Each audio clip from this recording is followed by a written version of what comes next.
everything are very literal, very unimaginative. So an ink table, what do you think it's used for? Very good. So smart. Specifically, it's got to be made from slate or a similar substance. The reason for that, you can see how thick that ink is. You can imagine how much it thickens out during the winter. It becomes unusable. So you have to have a table that can be heated from underneath. And then you have the beaters. What do you think they're used for? To beat. Very good, yes, yes. And I see you backing away with that look of panic on your face. Don't worry, my lord, we would not beat you with the beaters. They're far too soft to do any real damage. We would have a flogger for that, which, as you can see, mine is missing. I cannot find it. So we'll just have to pretend that you're getting flogged every time you make a mistake. And we'll count how many times that would be. It'll be fun. We can't actually do the tradition of beating you, which is far more fun. But shame. Shame. So they're used by bringing them together. And you see how it spreads the evenly over there. Now, these were made from a very specific type of animal hide. Specifically because this animal does not have sweat pores. Do you know what this animal would be? Very good, yes. Not only that, dogs were also very prevalent at the time, widely available, and very, very often found for dinner, as they are in most of the rest of the world to this day. It is mainly Western society that says dogs, cats, horses are disgusting to eat. In fact, many people in modern society even say the same thing about sheep, ducks, which are all quite delicious. So, we then beat the ink onto the plates.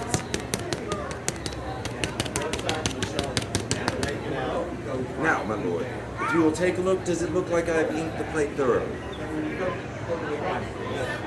Are you sure? You barely looked at it. Take a closer look. It is okay to tell me I missed the spot. Very good. So at this point, if I missed the spot, it's your fault. All right, my lord. So, at this point, I will be moving on to eat all the other presses, but since we only have the one here today, I get to be lazy, and you get to now work hard. So what is the first thing you need for printing? Very good, and where do you see paper? First beating. No, bad. Bad apprentice, you do not print on dirty paper. Where would you find clean paper to print on? Very good, just take a sheet of paper down. Since I would be very covered in ink, I would not want to touch any of the clean paper. Oh, that's quite all right. We'll go ahead and use that one. We'll keep the extra piece out. We will need it in a few moments anyway. And you are going to place the paper. You have one of two places to put the paper. You would have received another beating for placing the paper directly on the plate. So we're at 2 beatings. Oh, this would have been such a fun apprenticeship. Now, my lord, you will close down the guard frame gently. We're almost at 3. Now you'll pinch the frame at roughly the middle of each sheet of paper to the lid and close the coffin. And that is correct, it's called a coffin. So, prior to the Black Plague, a coffin was simply any box with a lid that opened and closed. It wasn't until the Black Plague and the demand for coffins in which it contained bodies that it took on its more morbid meaning that we have today. Well, once they got widely used. I still wouldn't say popular. No one wants to have them. Oh, yes, that is true.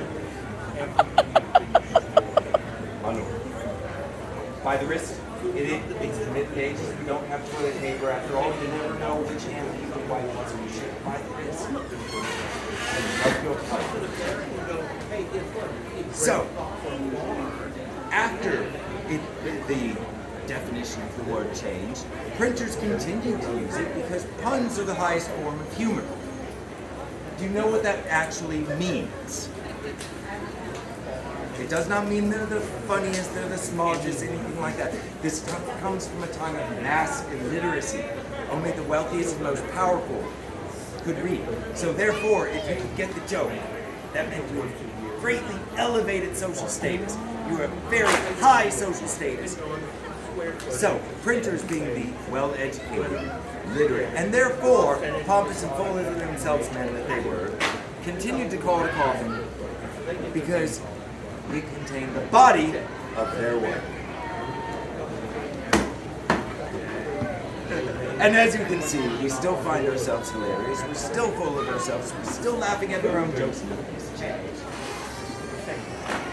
So, now, your job as the apprentice is also called the pusher or puller. I said things are very literal or unimaginative, so what do you think you will be doing? Very good, yes. So what might you push first?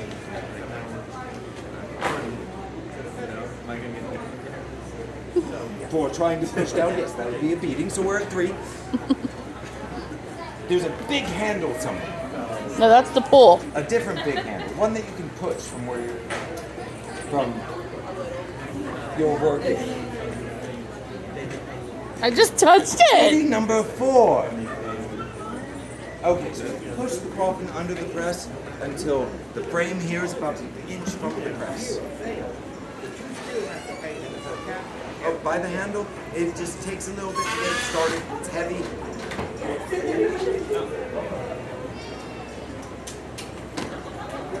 Back just about an inch.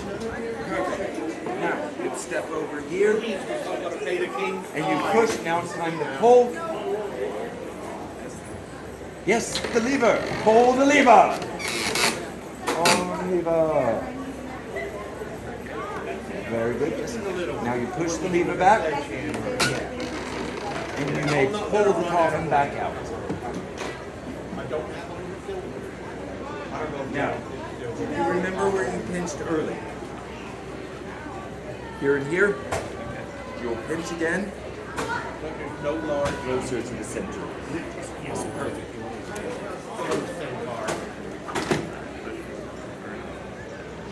And that, right there, is how printings were made. Wow. Well, not the bride is apprentice. Yeah, I've had several today that require no beatings. You are not the worst either. You are right in an average range of 3 to 4 beatings. So you were actually a very good apprentice. Now you may open the guard frame.